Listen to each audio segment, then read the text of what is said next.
Okay. Right. I'll begin. Whoever's out there, I can't see who is participating, who isn't. But I'm going to go into my screen share in a moment for some PowerPoint slides. What I'm going to do for the next 30 minutes, 25 minutes or so is some activities that can be done online that require minimal input, which means very little preparation, some preparation, very little though, no worksheets, no books, and no extra apps at all. I know Russell Stannard earlier on was showing you how to use some documents, some online tools. However, this one is quite straightforward. And not only can you do it online, you can do it with a class whenever and when we return to having live classes. So as I say, minimal input, maximum output. So I'm going to go to my screen share now. Bear with me for a moment. Okay. Right, and I've got to put it into slideshow. There we go. Now, can you see it?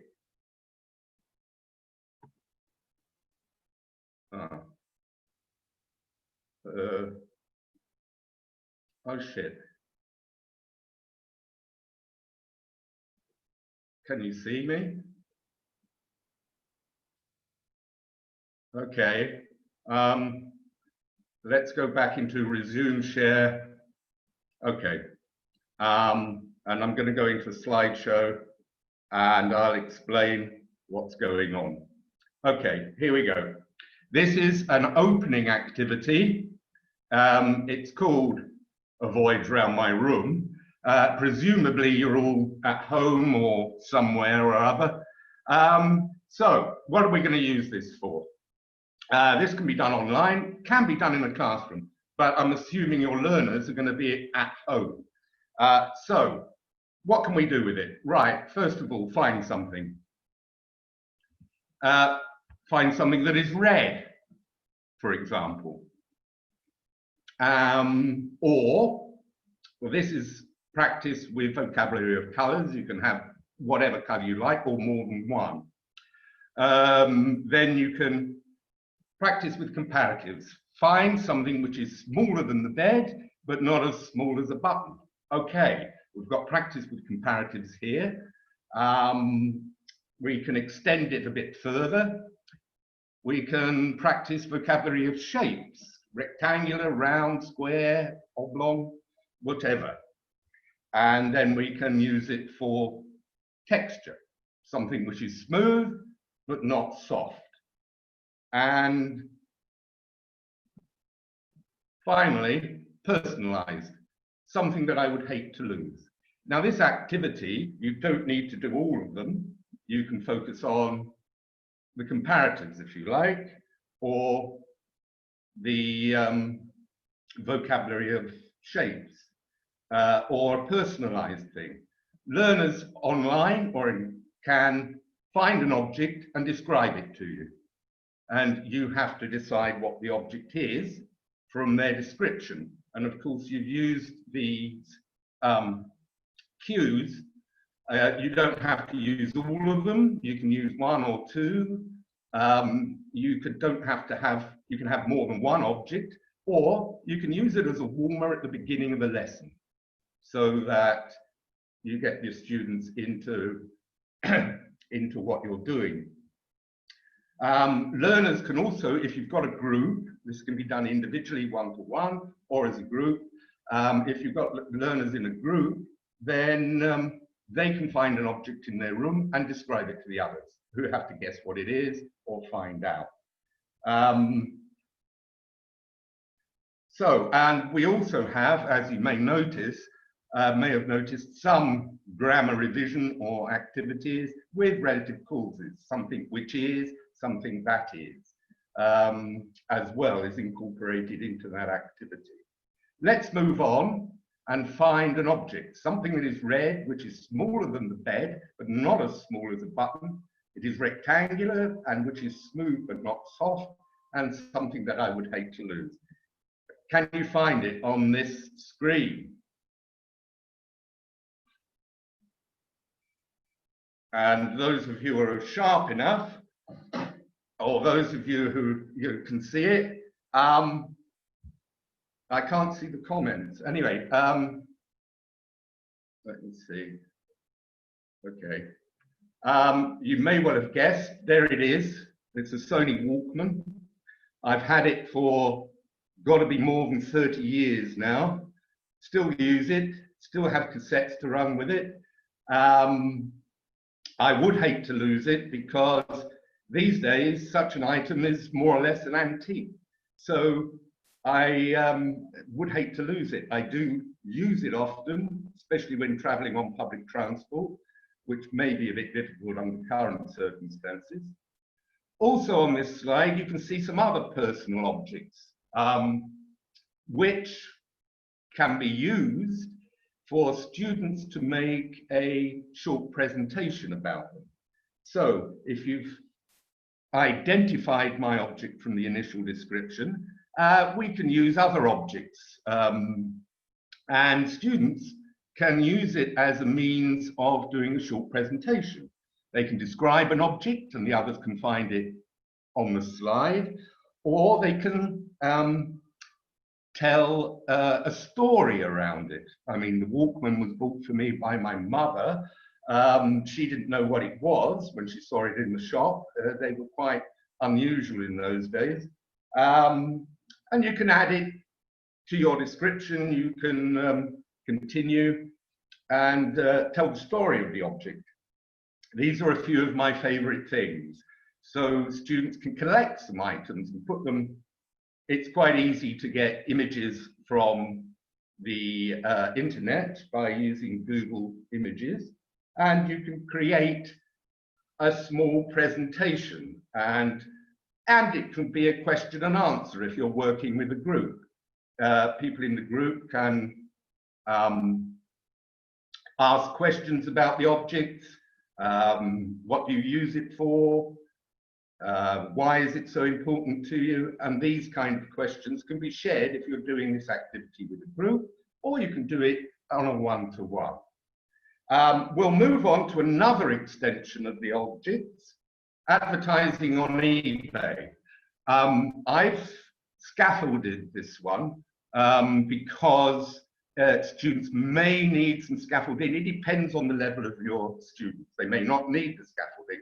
I'm offering which, another relative clause, and it needs. So here we have a Gibson Les Paul guitar. I'm offering a Gibson Les Paul, a brand new or second-hand Gibson Les Paul guitar. You're practicing adjective word order and noun phrases, which is in good condition and is left-handed, if you notice from the picture. It needs care and attention, and it's an unbeatable bargain.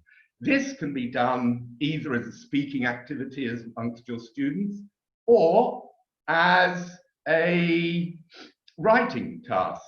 Again, with the description of the object, if I move back again, this can also be a speaking presentation task, or it can be a writing task. And they can submit their pieces of writing to you online. And you have to find the object. Again, with advertising on eBay. Let's move on. Here is an object that doubtless many of your learners are going to have. Personalizing, and we can personalize this object. How can we do this? We can extend I use it to, okay, and we can add in vocabulary, access the internet. I use it to switch on the television. I recharge it. We can extend the level a bit by making it into practice of passive forms. It is often used to access the internet. It is sometimes you can use adverbs of frequency. It is recharged every day. It is often dropped on the floor. We can, whatever students' imaginations come up with, it can be used to light a dark room. It can be used as a torch, etc. And then we can personalize it. We've got an iPhone here, so it's either the iPhone. The iPhone can take on its own personality. It likes or it hates being dropped. It hates being dropped. It likes being used to play games, etc. And again, this can be done with any object. So we could actually go back and do the same with any of these objects from the room or the advertising on eBay. Any object can be used. And you can personalize it. I did this once with a group of students, and it was a pencil. They kind of built a story out of it. The iPhone, either the iPhone doesn't like being switched off. It was bought in a shop in Athens, etc. You can create a story. This can be either a spoken presentation, or it can be a writing task.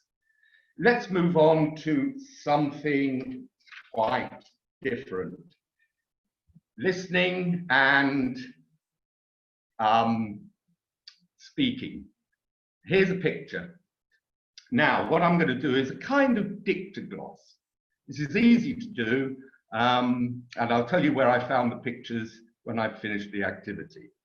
First of all, you ask your learners, or learner, if it's a one-to-one, to write down the sentences that I will speak, to write down the sentences that they agree with. Now, these sentences can be, on a basic level, simple descriptions. 2 women are wearing hats. Fine. But you can add something else to it. All the women are wearing hats. Okay. If you agree, write it down. Someone has left their coat behind. Well, have they? We're not sure. If you agree with it, okay, write it down. If you don't write it down. It's early afternoon. And we can't really tell from the picture. The 2 women are sisters. Now, that's where the imagination comes in. Do you agree or not? You could say the 2 women are friends. If you don't agree, you rephrase the sentence that I've spoken or dictated. They have finished drinking their tea. Not sure about that. The man is angry. Now, again, question of imagination comes in. If the learners don't agree with that sentence, they can reformulate it. Say, the man is happy, for example. He is having an argument with his wife. Doesn't look like it. Maybe he's having a conversation with his wife. He's looking at a mobile phone. Is it a mobile phone? Now, the purpose of this is, what are we going to do? As a dictogloss, students write down the sentences they agree with. The ones they don't agree with, they reformulate, write in a different way as they imagine it. What are they going to do with the sentences? You can ask them to speak them, share them if you've got a group, or they can use it as the basis of a story. And here we get into another grammar revision, if you like, is the sentence, they have finished drinking their tea. We'll move on to the second picture. Here's the second picture. Now, to use this as a basis of a story, 3 simple questions. What is she doing? Describe her, if you can. What is she wearing? Where is she? Describe the place. Okay. Those questions then can then be turned into the beginning of a story by changing the tense. So what is she doing? Can go into the past continuous. Where is she? Past simple. And the next question, what do you think has happened before? And this is where learners use their imagination, can then be turned into she had left her flat early that morning. So you're moving into the past perfect if you change the tense. And what do you think happens next? Well, what do you think happens next? Imagination. Her boyfriend comes to meet her. So we change that into the simple past. And basically, from those basic questions, by adding in description, what is she doing? And what is she wearing, for example? What is she doing? What has happened before? And what happens next? You change into the past. What was she doing? What happens? What happened next? And what had happened before? Another use of the two pictures is for students, learners to compare them. So what do you see? What connects both pictures? Well, we've got hats. This can be a vocabulary activity. What connects both pictures? It can be the form of a story. One of the women in the first picture goes into the second picture. There are various ways of connecting. Vocabulary is a good one. Both pictures. Hats, women, table, tea, teacup. They are both features of both. They are features. Or you can use it to practice both and neither.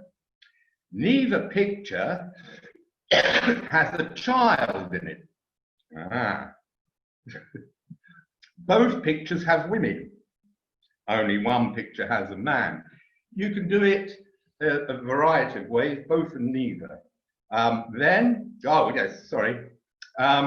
The pictures I have taken, they are by Edward Hopper. I've used these pictures many times in lessons, etc., in seminars online or elsewhere.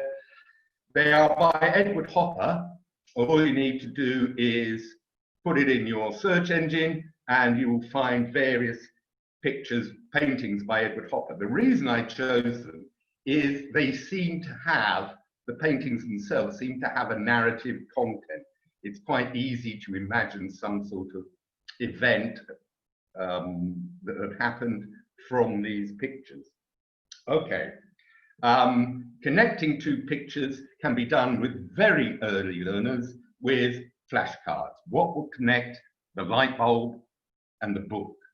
Ideas, study, adventure, whatever students can do with two flashcards to connect them. Could be used for vocabulary revision. Here's your list of vocabulary that you've learned in previous lessons. Now connect them, use them to connect the two pictures. Okay, I'm going to move on now. This is a photograph, a very personal photograph, and there are people in there. Now, the names of the people are at the top. You have to find out who is who.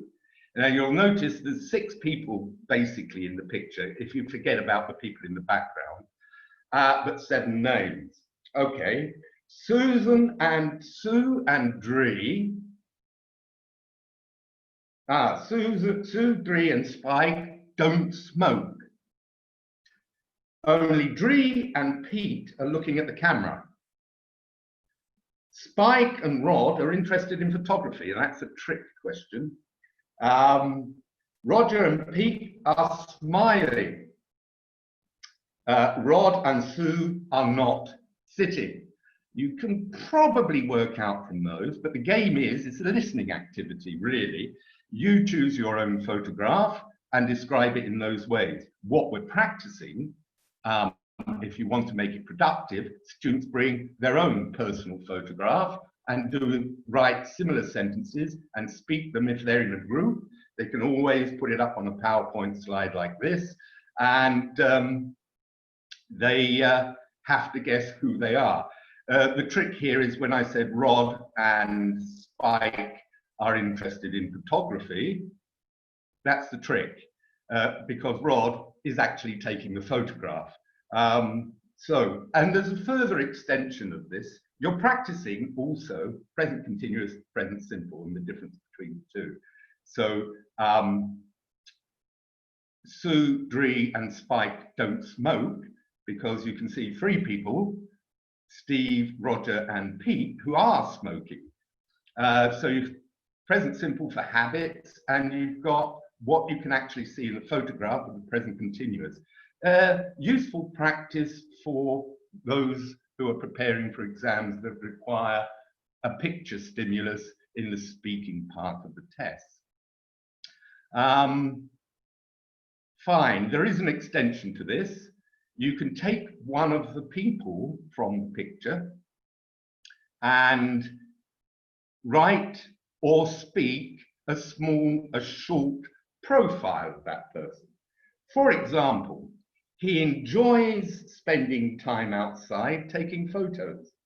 He works in a bank, but he doesn't like his job. He's not very athletic, but he often goes cycling. Now, this is, I'm using my imagination because it's not strictly true. They can either make the profile, write the profile or speak the profile from people they actually know, or they can create a profile from their imagination. If you're doing this with a group, they then have to guess which person it is that is being described in the profile. And an extension is that students can bring in their own photographs and write some sentences such as I spoke to you, and the others in the group can guess or work out who is who in the picture. You need about 4 or 5, maybe 6 people in the picture. They create their own profiles and share them. Their profile can be real, someone they know, or, as I said, it can be imaginary. And we're getting some productive work from them there. Okay, let's move on. And I think I'm going to come to the final slide now. Yeah, okay. How many sentences can you make using do or make as the core of the sentence? For example, I've just made a terrible mistake.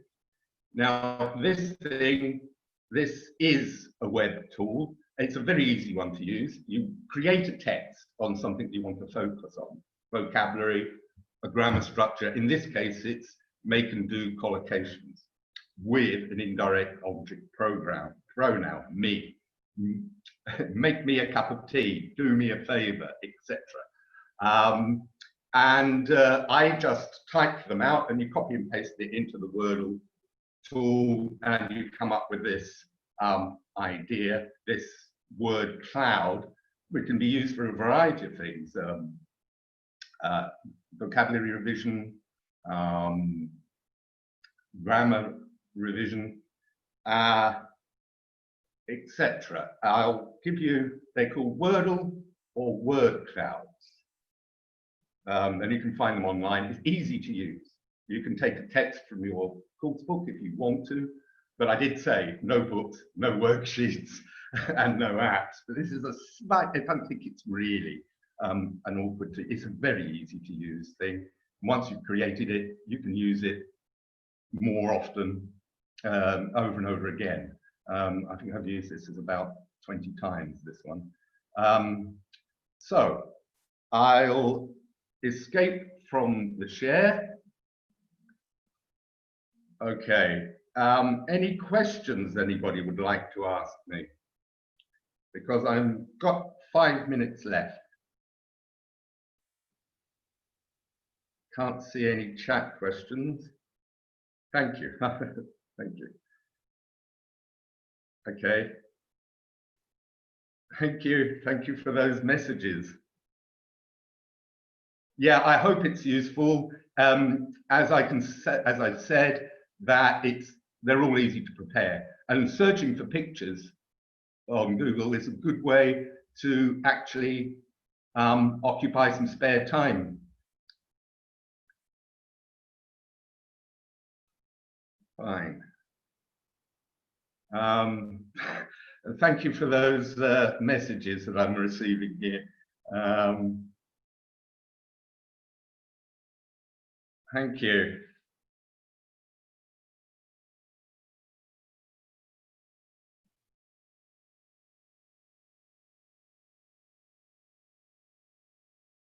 Right. Nobody has any questions. Yes, unplugged. The inspiration does come from teaching unplugged. And where am I from? Well, originally I'm from London. Oh, right, okay. How much time is needed? Can they choose? Yes, of course they do. They can choose their own photograph, definitely, which personalizes it. My demonstration was that, just to show you how it works. So I'm in Athens at the moment. I'm in self-isolation because I arrived back from Australia just under 2 weeks ago. Yes, you can use Wordle in another way. You can use it for a story, for a dictogloss. You write the story, a short story, 50 words, 60 words, put it into the Wordle. The words that are larger in the Wordle are the ones that are most frequently used. So you can use it as a dictogloss. You tell the story, and they can use the Wordle and recreate the story from the words in the Wordle. The Wordle will take out structure verb words like the verb to be, for example. Any other questions?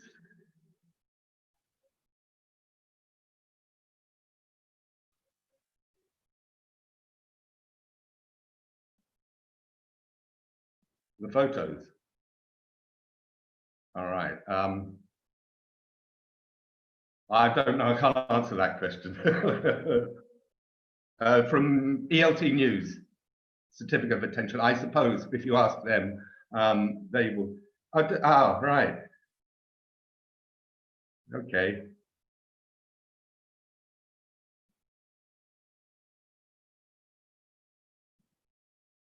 So,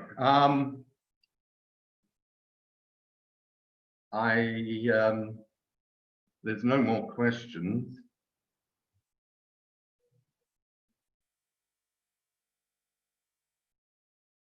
Yeah, you're all sharing ideas here, which is a great thing. Good. Okay, let's wrap it up. Thank you for attending. I hope you've gone away with at least one or two ideas. Can be done online, can be done in real life, in a real life classroom. So I'll leave you, wish you, stay safe and enjoy the rest of Sunday and the rest of the presentations. So I'll say goodbye and leave you just there. And okay, thank you. Thank you for all the messages too. They're much appreciated. So I'll say goodbye from now and leave the meeting.